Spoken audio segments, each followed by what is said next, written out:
찰로 역정 제1부 2. 크리스천의 순례 시작. 그러자 그 사람은 전도자가 가르쳐준 방향을 향하여 뛰기 시작했다.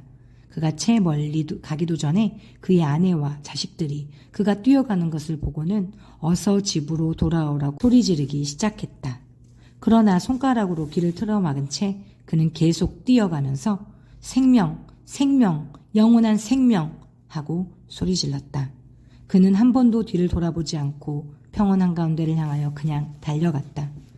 이웃 주민들도 그가 뛰어가는 것을 보려고 밖으로 나왔다. 그가 뛰어가는 것을 보면서 어떤 사람들은 비웃고 어떤 사람들은 협박하고 어떤 사람들은 어서 돌아오라고 고함을 질러댔다.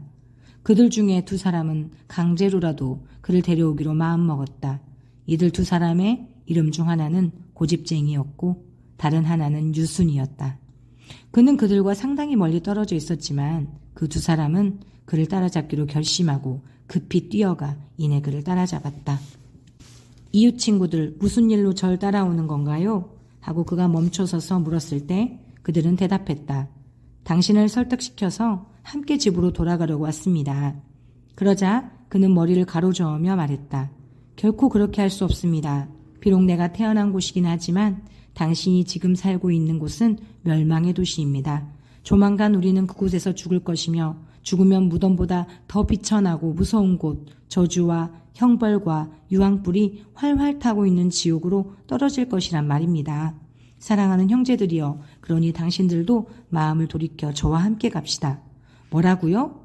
친구들과 편안하고 즐거운 생활을 버리고 떠나라고요? 고집쟁이가 놀라서 말했다. 그러자 크리스천, 그 사람의 이름은 크리스천이었다. 크리스천은 이렇게 대답해 주었다. 그렇습니다. 왜냐하면 당신이 지금 버리고 떠나야 할 수많은 것들이 지금 제가 찾고 있는 참된 즐거움에 비하면 아무 가치도 없는 것들이기 때문입니다. 당신들이 저와 함께 하기만 하면, 그리하여 그 참된 진리를 붙잡기만 하면 당신들은 저와 함께 복락을 누릴 수 있을 것입니다. 제가 찾아가려고 하는 그곳은 모든 것이 풍족하여 마음껏 쓰고도 남음이 있는 곳이기 때문이지요. 자, 함께 갑시다. 제 말을 한번 시험해 보십시오. 고집쟁이. 이 세상 모든 향락들을 다 버리면서까지 당신이 찾고자 하는 것들이 도대체 무엇입니까? 크리스천. 제가 찾고자 하는 것은 결코 썩지 아니하고 더럽지 않고 쇠하지도 아니하는 기업을 얻는 것입니다. 이러한 것들은 하늘나라에 안전하게 보존되어 있는 것들이며 때가 이르면 그것은 열심히 찾는 자들에게 주어질 것입니다. 알고 싶으시다면 여기 이 책을 읽어보세요. 고집쟁이. 그까지 책은 치워버리십시오. 우리와 함께 집으로 돌아가겠습니까? 가지 않겠습니까? 크리스천. 안 갑니다. 전 돌아갈 수 없습니다. 저는 이미 손에 쟁기를 잡고 있기 때문입니다. 고집쟁이. 그렇다면 유순씨, 이 사람은 버려두고 우리끼리 돌아갑시다. 이 사람처럼 정신이 이상한 사람들은 어떤 환상을 하나 붙들면 지혜로운 충고를 해주는 7명의 현인들보다도 자신들이 더 지혜로운 줄로 생각하니까. 유순, 그렇게 무턱대고 비난하지는 말아요. 이 착한 크리스천이 하는 말이 사실이라면 그가 추구하고자 하는 것들이 우리가 찾는 것들보다 더 나을는지는 모르지 않습니까? 저도 이분과 함께 동행하고픈 마음이 드는군요. 고집쟁이. 뭐라고요? 바보가 하나 더 생겼군. 제 말대로 어서 집으로 돌아갑시다. 이처럼 정신이 이상한 친구가 당신을 어디로 끌고 갈지 누가 알겠소. 정신을 가다듬고 지혜롭게 분별을 해서 어서 집으로 돌아갑시다. 돌아가자고요. 크리스천. 유순 형제, 저와 함께 갑시다. 저와 함께 동행하면 제가 말하는 것들을 얻을 수 있을 뿐만 아니라 그 밖에도 많은 영광스러운 일들을 체험하게 될 것입니다. 제 말을 믿지 않는다면 여기 이 책을 읽어보세요. 이 안에 기록되어 있는 진리는 그것을 지으신 분의 피로 증명되어 있답니다. 유순, 고집쟁이 선생, 저는 이제 결심을 내렸습니다. 저는 이 착한 크리스천과 동행하여 같은 운명에 제 자신을 맡겨보고자 합니다. 그런데 크리스천 형제, 당신이 소망하는 곳으로 가는 길을 알고 계십니까? 크리스천, 전도자라는 분이 제게 길을 알려주었지요. 저 앞에 보이는 좁은 문을 향하여 속히 가면 누군가 나와서 지시를 해줄 것입니다. 유순, 자, 그럼 크리스천 형제, 우리 함께 갑시다. 말을 마치자 그들은 함께 좁은 문을 향해 떠났다. 고집쟁이. 그럼 전 집으로 돌아가겠습니다. 당신들처럼 얼빠진 정신 이상자들과 동행하고 싶지는 않으니까 말입니다. 그리하여 고집쟁이는 집으로 돌아가고 크리스천과 유순 씨는 오손도손 이야기를 주고받으며 넓은 평원을 걸어나가는 것을 나는 꿈을 통해 볼 수 있었다. 그들이 나누는 대화는 다음과 같았다. 크리스천, 자, 유순 형제, 기분은 좀 어떻습니까? 이렇게 동행하기로 결정해 주시니 무척 반갑습니다. 집으로 돌아가 버린 고집쟁이 선생은 아직 경험해 보진 않았겠지만 제가 느낀 것과 같은 공포와 어떤 압박감을 느꼈더라면 그렇게 경솔하게 우리를 등지지는 않았을 겁니다. 유순, 자, 크리스천 형제, 지금 여기엔 우리 둘밖에 없으니 우리가 추구하고 있는 것이 도대체 무엇이며 어떻게 그것을 향유하게 될 것인지, 그리고 지금 우리가 어디로 가고 있는지를 좀 더 상세히 이야기해 주십시오. 크리스천, 말로 그것을 표현하기보다는 마음으로 전할 수 있다면 훨씬 좋겠습니다. 하지만 당신이 몹시 알고자 하니 이 책에 있는 것을 읽어드리겠습니다. 유순, 그렇다면 당신께서는 이 책에 적힌 말씀들이 진실이라고 확신하십니까? 크리스천, 예, 물론이지요. 그 책은 거짓말을 결코 하시지 아니하는 하나님의 말씀을 기록하고 있기 때문입니다. 유순, 예, 잘 알겠습니다. 그러면 무엇이 기록되어 있습니까? 크리스천, 말씀에 의하면 영원히 멸하지 아니할 아름다운 왕국이 있는데 그곳에는 영원한 생명을 얻을 것이며 우리는 영원히 왕국에서 살 수 있을 것입니다. 유순, 예, 참으로 흐뭇한 말씀이군요. 그 밖에는요? 크리스천, 그곳에서는 더 이상 울거나 슬퍼하는 일이 없을 것입니다. 왕궁의 주인이신 하나님께서 우리의 모든 눈물과 슬픔을 씻어주실 테니까요. 유순, 그곳에서는 어떤 친구들과 함께 살게 될까요? 크리스천, 그곳에서는 보기만 해도 우리를 눈부시게 만들 아름다운 피조물들과 스랍천사들 및 그룹천사들과 함께 살게 될 것입니다. 또한 우리들보다 앞서 그곳에 온 수천, 아니 수만의 성도들과 만나게 될 터인데 그들 중 어느 누구도 우리를 해치지 않을 것이며 모두 사랑이 충만하고 거룩한 분들입니다. 누구나 다 하나님께서 보시는 앞에서 자유로이 거닐 수 있고 그분과 함께 거하며 영원한 구원과 은총을 얻게 될 것입니다. 다시 말하면 황금 면류관들을 쓴 장로들과 황금 거문고를 켜는 거룩한 동정녀들을 보게 될 것이요. 오직 하나님을 믿고 사랑했기 때문에 속세에서 따돌림을 받아 갈갈이 몸을 찢기우고 불 속에 던져지고 야수들에게 먹히고 바다에 빠져 죽은 사람들이 모두 하나님의 은총으로 건강하게 다시 살아나 영생불멸의 옷을 입고 사는 것을 보게 될 것입니다. 유순, 말만 들어도 마음이 흐뭇하군요. 하지만 그런 모든 복락을 정말로 누릴 수 있을까요? 어떻게 해야 우리도 그러한 복락을 함께 나누어 가질 수 있을까요? 크리스천, 그 왕국의 지배자이신 하나님께서 이 책에 기록해 놓으셨습니다. 그 내용을 말씀드리면 우리가 진정으로 그 은총을 얻고자 노력하기만 하면 그분께서는 아무런 조건 없이 우리들에게 마음껏 부어주실 것이라고 합니다. 유순, 오, 고마운 친구여. 이러한 말들을 들으니 기쁘게 한이 없습니다. 자, 걸음을 좀 더 빨리 합시다. 크리스천, 등에 짊어진 이 무거운 짐 때문에 마음대로 빨리 걸을 수가 없군요.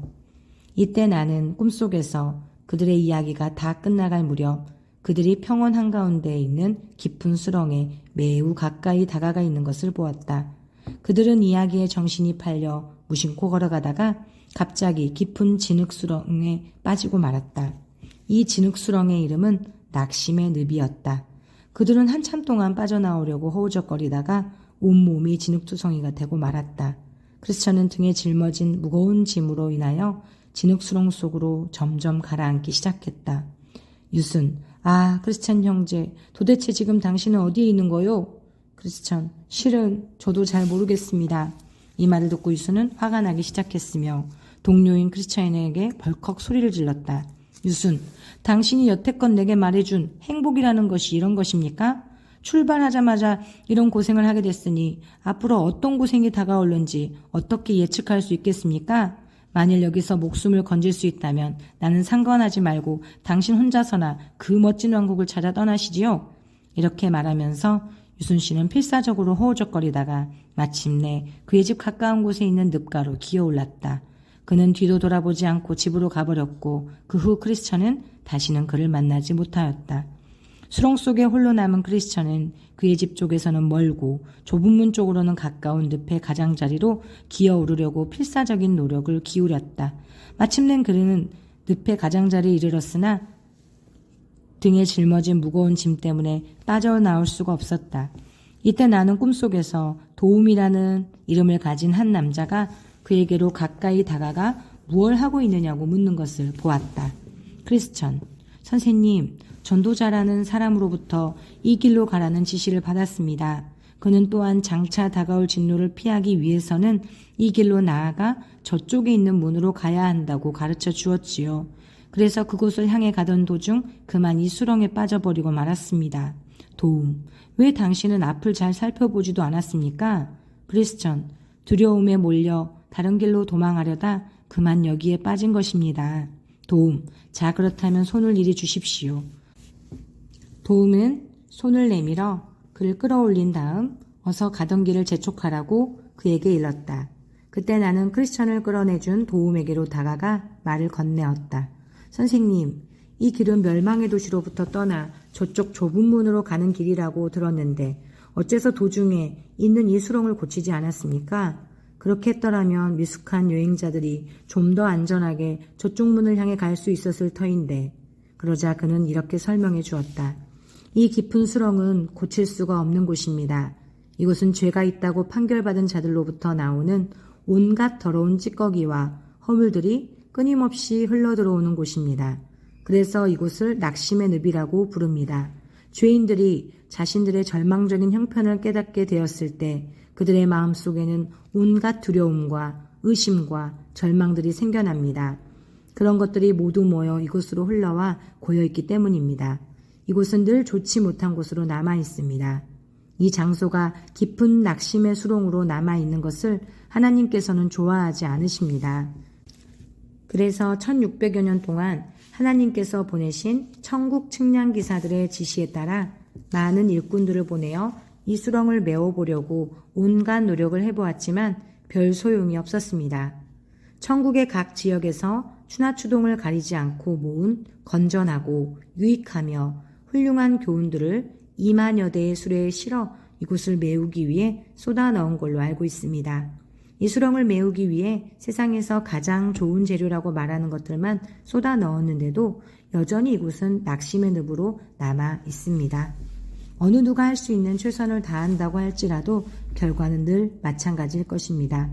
그리하여 사실은 하나님의 지시에 따라 이 수렁의 한가운데에 매우 훌륭하고 튼튼한 디딤돌들을 갖다 놓았지만 계절이 바뀔 때마다 이 수렁 자체가 온갖 더러운 오물과 진흙탕물을 토해놓기 때문에 잘 보이질 않습니다. 혹 그것들이 보였다고 할지라도 사람들은 머리가 어지럽고 혼동이 되어서 발을 헛디디고 말아 결국 수렁에 빠지게 되지요. 그러나 일단 문 쪽으로 올라서기만 하면 그곳의 땅은 단단하답니다. 이때 나는 꿈속에서 유순 씨가 벌써 자기 집으로 돌아와 있는 것을 보았다. 그의 이웃 사람들은 그를 만나기 위하여 와 있었는데 어떤 사람들은 그가 집에 돌아온 것이 현명한 처사라고 칭찬해 주었고 어떤 사람들은 그가 바보처럼 크리스천을 따라가 위험한 모험을 했다고 놀려대었다. 또 어떤 사람들은 사람이 한번 크게 마음을 먹고 모험을 시작했으면 끝을 보아야지. 사소한 난간 때문에 단박 모험을 포기하고 돌아오는 것은 비겁한 행동이야 라고 한마디씩 하면서 그를 비웃기도 했다. 그리하여 유수는 풀이 죽은 채 그들 가운데에 앉아 있었는데 마침내 차츰 용기를 얻게 된 그는 화제를 바꾸어 크리스천을 몹시 비난하고 조롱하기 시작했다. 유순 씨에 대한 이야기는 여기서 끝내기로 한다.